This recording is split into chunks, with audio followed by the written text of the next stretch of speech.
Hello, everyone. This is going to be one of the last podcasts of this year, which is hard to imagine. We are in the last week of new material. Now, this certainly isn't the last week of distance learning because you're going to have a review assignment that encompasses the entire course for that last week. Now, really important, guys, deadline for assignments is a hard date. It is Friday, June 19th, which means everything needs to be in by that day. Now, keep in mind, you're going to have an assignment due the Monday of that week, and then the new one is due the Friday of that week. So please be on top of things, be aware. If you can get, for example, this one done a little earlier than the Monday, I'd highly recommend it so that come Monday morning, you can completely focus just on that review assignment. All right, let's get going. We're kind of pulling all the equilibrium stuff together this week into one last set of concepts. Now, first thing first, and this one hopefully will feel pretty good, we're going to talk about another theory of acids and bases, and this is called the Bronsted-Lowry theory,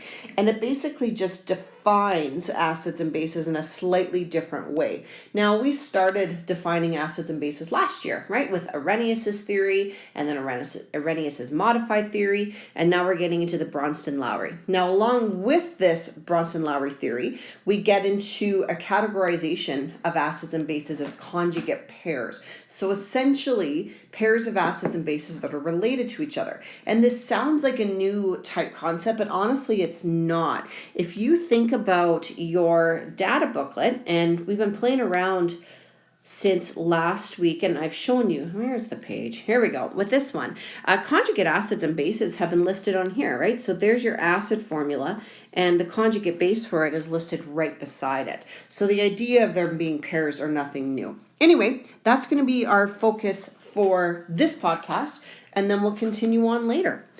Now, first things first, the Bronsted-Lowry theory states that acids and bases are completely defined based upon if they give up a proton, which means they donate it, or if they accept one. And when we talk about protons, we're being specific to hydrogen, of course, to that H+, all right? Which, when it comes to acids and bases, hydrogen has always played an important part. So if acids donate the proton, yes, worth memorizing, okay? They're the ones that are going to give it up. And bases are always the ones that are going to accept the proton, are going to take it. Well, all of a sudden, the definitions of these start to get a little bit easier. It's easier to recognize them because really that's simpler than having to be like, oh, is this one, etc., etc. So the way that we label these then is a Bronsted-Lowry acid. Oh, I didn't want to use that color. There we go. Or just a Bronsted-Lowry base. And BL works well as a quick way to shorthand that Bronsted-Lowry. Okay, key thing though, we don't just look at one and instantly know. It is always going to be in the context of a reaction. For example, and you've got all these in your notes, so let's start to examine them a little bit further. Essentially, you have to look at the reactants and the products all together. And when you examine them, you have to think, okay, self, what's happening here in terms of how things are being split up? Okay, and now watch it, okay? So we've got water being reacted, and then when it's produced, it looks a little different. And you can see what happens is that it gained a proton. So literally what we say then is that this hydrogen proton went to the water, right? It gained it, and we show that by actually writing the hydrogen and showing the movement of it, right? And if hydrogen leaves chlorine, we're left with Cl negative. Now, this is something that a lot of people start to struggle with. You have to think about the charges, please, and it's important that when you write out the bases and the hydronium or the hydroxide and the S on the other side, that you're really thinking, is this positive, negative, did it change charge, etc. The way we do this is we look at, for example, the HCl, we say, okay, this has a net charge of 0. So if I have 0 and I'm taking away a positive 1, right? This is simple math when you look at it logically. 0 minus positive 1, well, of course we end up with a negative 1, which sure enough is exactly what is here, a negative 1, right? That's where that comes from.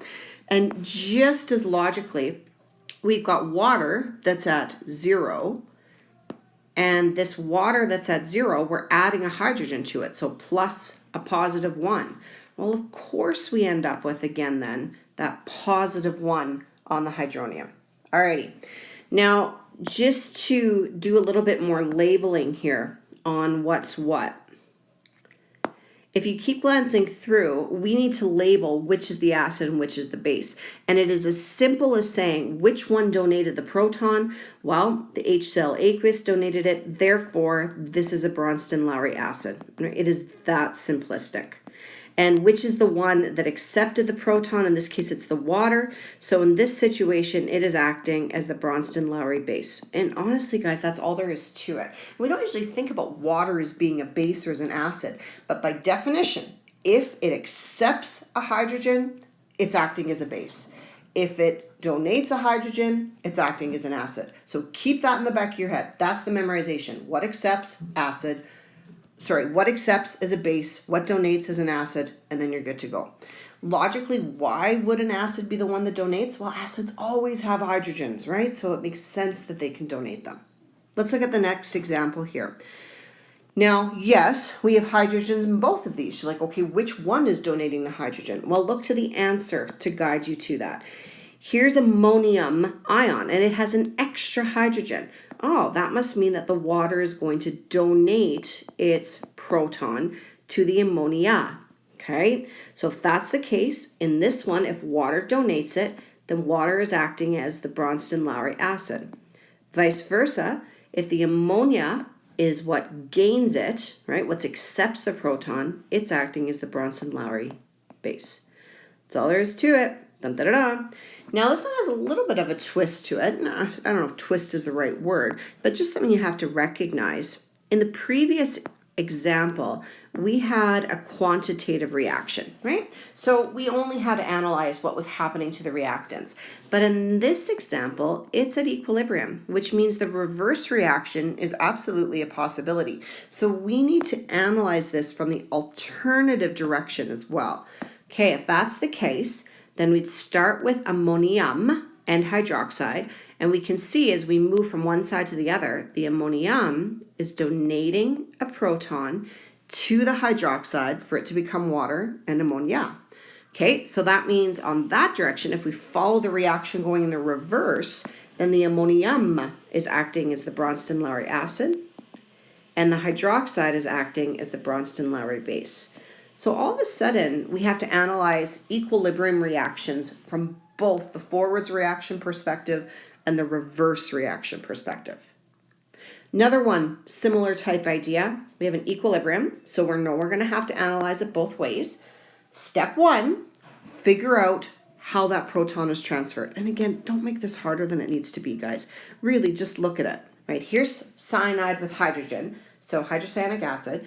And here's just the cyanide. Oh, that means it was the one that donated the proton. It lost it. So here we go. Show that proton donating. I tend to jump right over to here and do the same thing over here.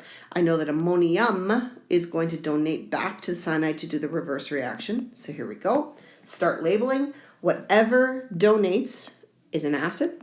Bronston-Lowry acid on this side. On this side, it's the ammonium that donates Bronston-Lowry acid. And vice versa, my base is whatever accepts. So this is my Bronston-Lowry base, ammonia on the one side and the cyanide ion on the other. Bronston-Lowry base. There it is, guys. The ability to identify one versus the other. Now, this leads into a concept that's a little bit of a twist.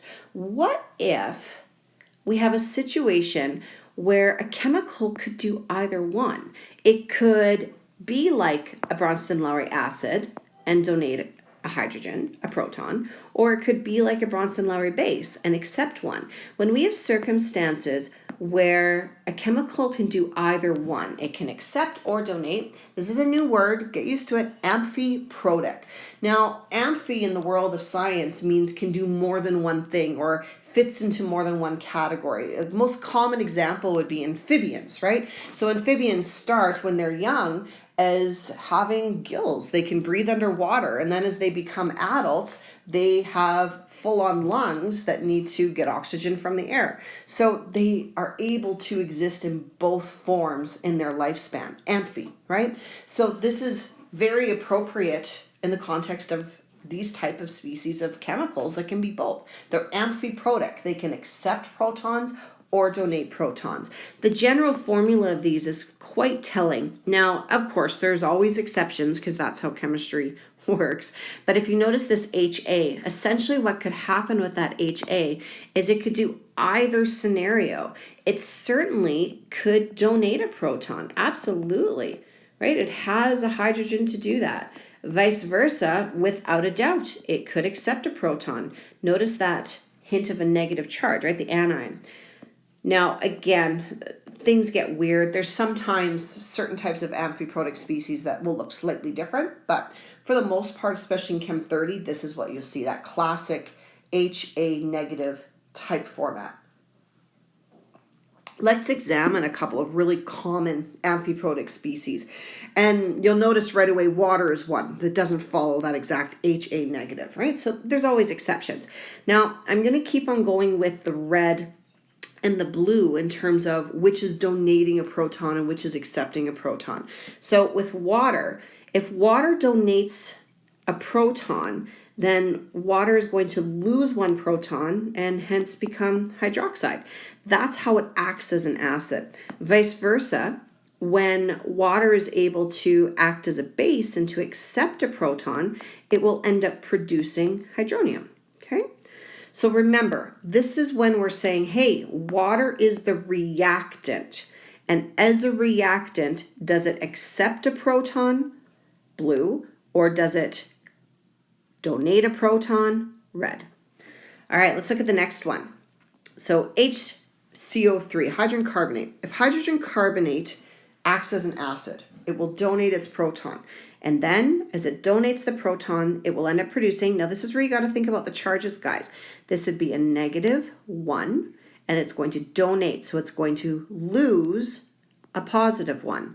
Think about what this means. We add the opposite, so we're going to end up with a net charge on this thing of -2. Now, you don't have to show the work for this. I just know there's a few of you that you start to hit integers and your brain panics a little bit, right? So don't let it panic. Think about the logic. That's why we end up with a net charge here of 2 negative, not maintaining the -1. Okay, vice versa, what if we gain a proton? So it's acting as a base in this case. Well, we're not going to have one hydrogen anymore. We're going to have 2. So we'll have H2. And now think about that charge. We had a -1 plus a +1. In other words, the charge is now 0. Okay, H2CO3. Now remember, this would be the reactant, right? This would be what's produced. That's how it would work. If it was acting as a Bronson-Lowry base. Vice versa, if it's acting as an acid, this would be the reactant. This would be what's produced. Okay, let's look at the next one, hydrogen sulfite. Same. What if this acts as an acid? If it acts as an acid, it's going to donate a proton. So we're going to get rid of one proton. We're still left with the SO3 minus a +1 would be -2 charge.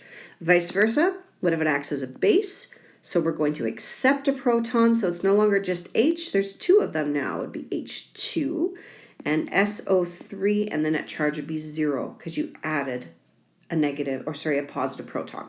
Okay, keep going. Same process, guys.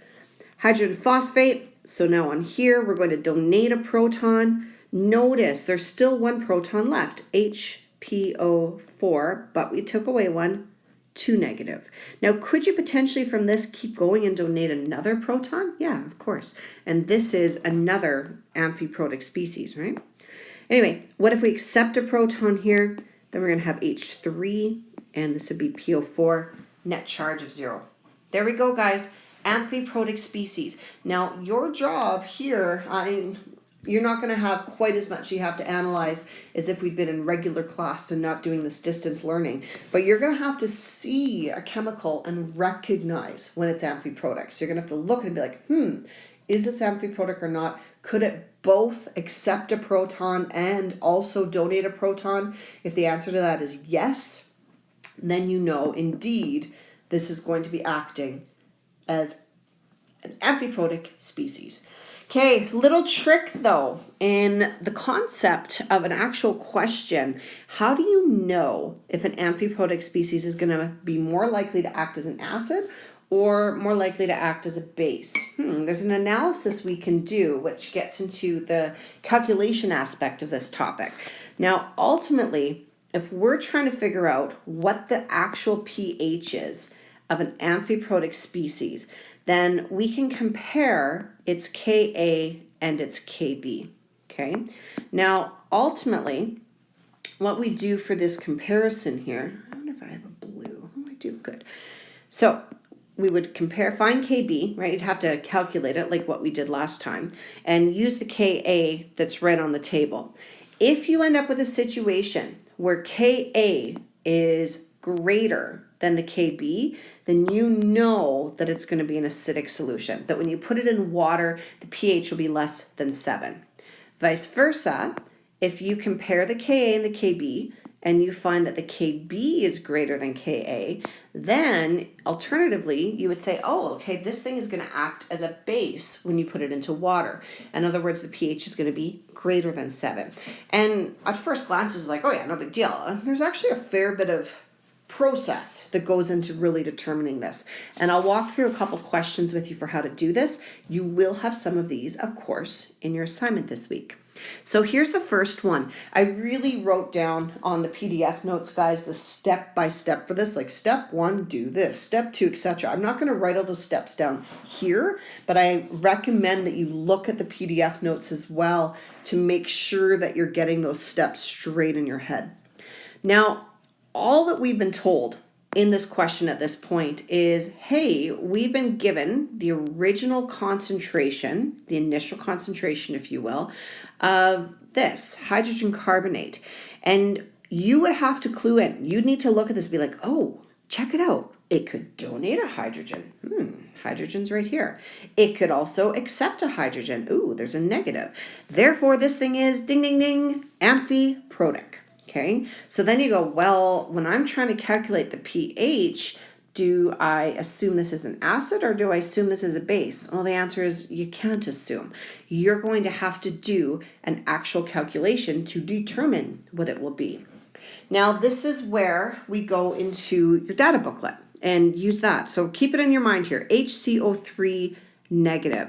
And let's go into the data booklet here and start to do a little bit of analysis and see what we can find out. So essentially what's happening is you're scanning in 2 spots. You need to look at the acid formula column and the conjugate base column formula column. And as we keep on looking through this thing, you'll start to see that, hey, this thing acts as an acid right here, right? The hydrogen carbonate ion. And then if you keep on scanning, be like, ooh, there it is as a base up here. Ah, ding, ding, ding. This is the key, guys. That's how we know it's amphiprotic. It can act as both an acid and a base. Notice that the acid is quite weak, right? Like that Ka over here is really quite small. So it's not a strong acid by any means. But anyway, regardless, it can act as both a proton donor and a proton acceptor.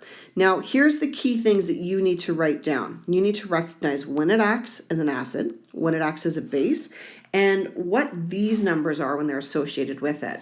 Now here, this is the Ka of this. But for this case where I highlighted in blue, yeah, this is Ka of this acid. It is not the Ka of the HCO3.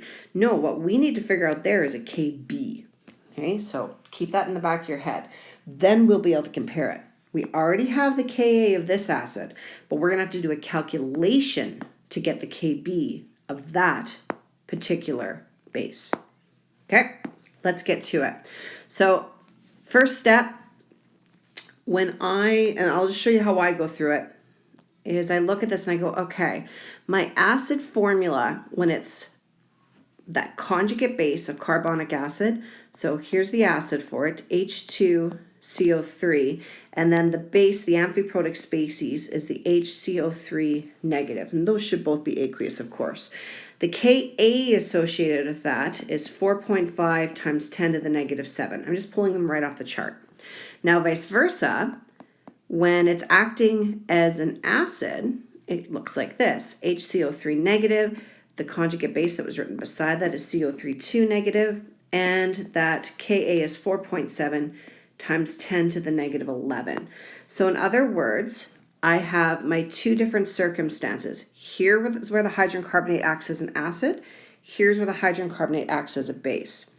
And I need to take that extra step right now and figure out what the Kb is going to be, because that's the Ka. So let's start there.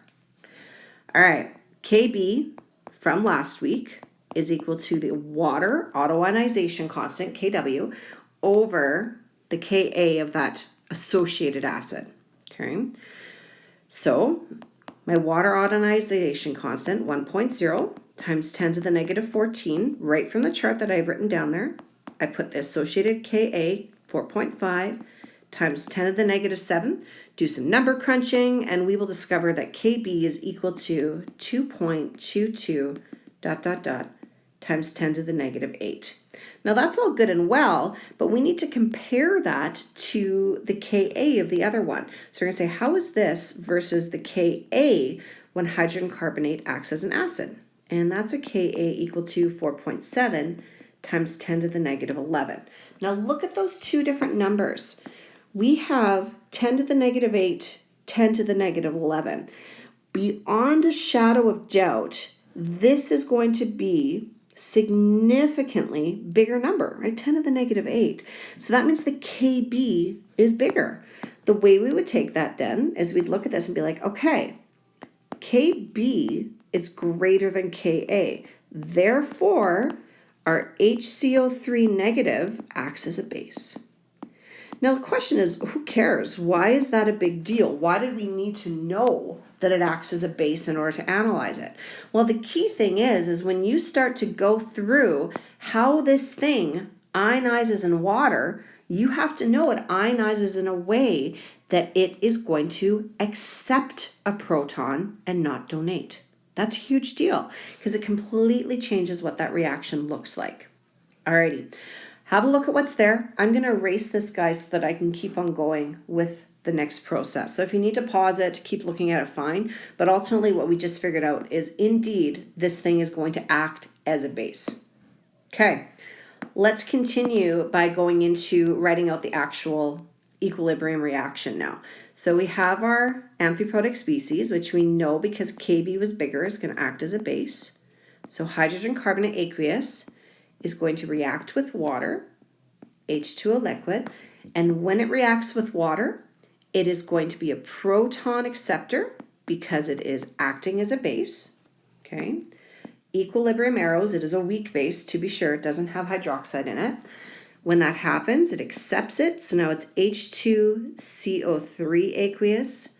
Water has lost a proton, leaving it as hydroxide. Now this is logical. If it acts like a base, does it make sense that we're going to end up with a concentration of hydroxide that's a little bit more significant? Of course it does. Of course.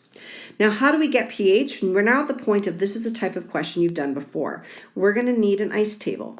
So ICE, and the initial concentration is given to you in the question, 0.15 moles per liter, right? Minus an X amount. Remember what I said, that we assume that the equilibrium concentrations of these is the same as the initial, so I can just write 0.15 mole per liter. Technically, it's 0.15 mole per liter minus X, but it's going to be such a small amount that it's not going to make a difference in my sig digs and in my end answer. Okay, I keep on going here. And now we know that initially on this side, we would have started out with concentrations of 0. They're each going to go up by an X amount because this thing's all balanced 1 to 1.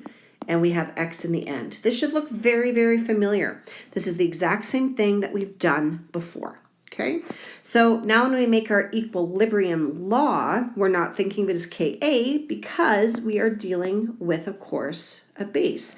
So that means we're going to be doing this as a Kb. Kb is equal to, I put my product concentrations, H2CO3 times OH negative in the numerator. I put my reactant concentration, HCO3 negative, as the denominator. Plugging in numbers. KB is something you figured out previously, right? That's what you hopefully you wrote down. It was 2.22 dot dot dot times 10 to the negative 8 is equal to x squared, because they're both x on the top, divided by that 0.15 mole per liter.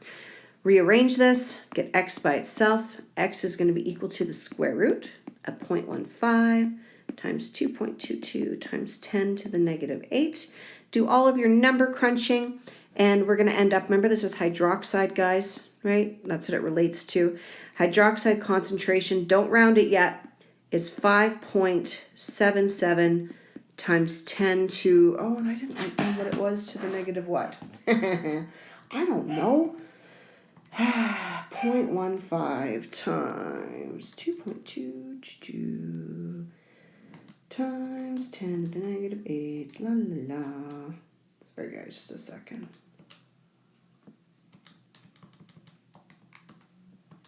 This is what you end up with when I have to number crunch on the fly. Oh, there it is, to the negative 5. You're going to have to write that into the PDF notes. I don't know why I didn't put that in. But anyway, so yeah. To the negative 5, it's a concentration, so moles per liter. Okay, we're getting somewhere. Remember the purpose of the question. What's the pH? Well, from our lovely hydroxide concentration, we can figure out the pOH with no problem, right? So pOH is going to be negative log times the concentration of that hydroxide. So we plug in what we just got, 5.77 dot dot dot times 10 to the negative 5 moles per liter. And pOH works out to be 4.238. This is a good built-in check if you did things right, guys. We should end up, for a base, a pOH less than 7. That's logical. If you don't, then something's gone wrong. You made a mistake. Now, here's my favorite formula coming up, because it's that lovely easy one. We can get pH no problem by just taking 14.00 and subtracting the found pOH. Remember, we're not rounding until the very, very end, so that that last step of getting the pH will be rounded, which will have to have 2 sig digs, 9.76, done and done, which again makes sense. This is acting as a base. We found that out by knowing the KB is higher, therefore a pH greater than 7. Of course, that's what it needs to be. Step by step, guys, lots going on. Like I said, you'll have a couple of these questions in the assignment this week. Okay, let's check out the next one. Once again, we know we have an amphiprotic species. Why? Because it can act as both a proton donor and a proton acceptor. What is more likely to happen this time? Well, let's find out. HSO3 negative, we go back once again into that beautiful data booklet. And when you start checking out this thing, we can see that it acts as an acid right here, hydrogen sulfate ion. Vice versa, when is it going to be acting as a base? Well, you're going to have to look around for it a little bit, and there it is. HSO3 negative is where it's acting as a base. Okay, now from there, exact same process as before. You're going to have to write down the associated Ka with that hydrogen sulfide ion acting as a base, and vice versa. Make sure you write down the Ka of it when it acts as an acid. So let's start there. Okay, here we go. When it is acting as a acid, HSO3 negative, and there's the conjugate base of that one, and Ka for this one is 6.3 times 10 to the negative 8. Vice versa, when it acts as a base, so here it is SO3 negative, the associated Ka is 1.4 times 10 to the negative 2. Now, just to highlight so we're clear on where these are, right? There it is. Here it is. I'm good to go with my Ka here when it's acting as an acid, but I need to take this one and find the Kb associated with it, because here it's acting as a base, right? Okay, so same process as before. Kb is equal to Kw over the associated Ka. 1.0 times 10 to the negative 14 divided by 1.4 times 10 to the negative 2. Number crunch away, and that Kb ends up being 7.14 times 10 to the negative 13. Now let's compare that with the Ka of when it acted, the hydrogen sulfide, as an acid. In that case, that's this number right here, 6.3 times 10 to the negative 8. Look at those values. Figure out which one is larger. Right, think of this, 10 to the negative 13 versus 10 to the negative 8. This is a hugely bigger number, right? By quite a few factors, by like 10,000. So if that's the case, then it's going to be acting as an acid. Ka is significantly bigger than Kb, therefore acid. Now again, why the big deal? Well, the big deal is that it will act as a proton donor when we actually do our ionization reaction. That's the big deal. Alrighty, let's go through it now. So, acting as a proton donor, we have our original amphiprotic species, HSO3 negative aqueous, still reacting with water as per usual. Right, we're going to figure out how much hydronium or hydroxide we get. And in this case, like we said, it is acting as an acid. So it's a proton donor. Equilibrium arrows, I'm left with SO3 2 negative as a product, plus that water has gained a proton, therefore hydronium. And this makes sense. We're going to have an associated concentration of hydronium, which will then relate to the pH. Build your ice table. Initial concentration, changing concentration, equilibrium concentration. Initially, we start with 0.15 moles per a liter. It is going to go down by X amount, which because it will be fairly insignificant, we'll just write as 0.15. Pure water does not relate to equilibrium. Sulfite would have started at 0 molarity. So does hydronium. They're going to both go up by X amount because it's all 1-to-1 ratios. And there we have our beautiful ice table, which means we can now create an equilibrium law. Ka is equal to the sulfite concentration times the hydronium concentration, all divided by the hydrogen original sulfite concentration. Ka, we know it was one that we found right from the table because that was when the hydrogen sulfide was acting as an acid. So plug that in. It was 6.3 times 10 to the negative 8 is equal to x squared, plugging those in, over 0.15. Rearrange it to get x by itself. We'll have to do the square root of 0.15 times 6.3 times 10 to the negative 8. Number crunch. Guys, you should be number crunching with me so you can check your answers. And in the end, hydronium concentration is going to be, don't round it, 9.721 ... times 10 to the negative 5 moles per liter. Nothing fancy for this one. We're asked for pH. We have hydronium concentration. That makes it nice and easy. No big deal. pH is equal to negative log times hydronium concentration, negative log, plug it in, 9.72 ... times 10 to the negative 5 moles per liter. Now we're going to need 2 sig digs. Remember, for pH, all that is significant is that which is after the decimal, so that 0 is included, that's significant, and the 1. 2 sig digs, pH of 4.01. Dun, dun, dun. There we go. So, is it a bit of a change up from what we've been doing? Yeah. Is it building on the exact same stuff? Of course it is. No big deal. One last little thing, guys, that we're going to do here. And that is from the same stuff we've already been going through, is identifying really clearly in your heads those conjugate acid-base pairs. Like I already said, honestly, they're so integrated into this already, right? Here's your acid formula. Here's the conjugate base. Oh, there we go. What's the difference between them two? Honestly, guys, the only difference is 1 proton. Okay, the acid will have 1 more proton than its conjugate base.